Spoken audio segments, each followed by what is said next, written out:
প্রভু জগন্নাথের মায়ের বাড়ি এসি, যদিও ঢুকতে পারিনি কেননা কাজ চলছে, সামনেই রথযাত্রা। আর এই হচ্ছে সেই মাসি, খুব বিখ্যাত, হ্যাঁ, খুব ভালো মানুষ, হাসি খুশি কথা বলেন।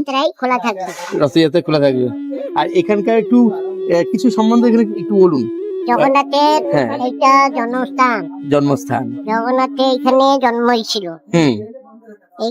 ওইখানে থেকে গিয়ে জগন্নাথের মন্দিরতে নির্মাণ হচ্ছে। আচ্ছা আচ্ছা, সবাই বাঙালি গুলো বলে যে মাসি। আচ্ছা আচ্ছা, মাসি না, এটা জগন্নাথের জন্মস্থান। আচ্ছা, জগন্নাথের মার। অনেকেই ভুল বলে, তারপরে জানতে পারলাম ঠিক কথা আপনার থেকে। না, বাঙালি আপনার দেশের সবাই মাসি মাসি করে। আচ্ছা আচ্ছা, মাসি মাসি করে টেম্পুওয়ালা কি বলছে, চলো মাসির বাড়ি। হ্যাঁ, তাই বলছে। এটা মাসির বাড়ি আলাদা আছে। আচ্ছা আচ্ছা, মাসির বাড়ি আছে আধা রাস্তায়। আচ্ছা, তার মন্দিরটা ছোট। এইখানে লেখা আছে উড়িয়ার মধ্যে মাসির মার বাড়ি, মাসির মার ওইখানে। আচ্ছা আচ্ছা, আধা রাস্তায় যে এইটা জগন্নাথের মার বাড়ি।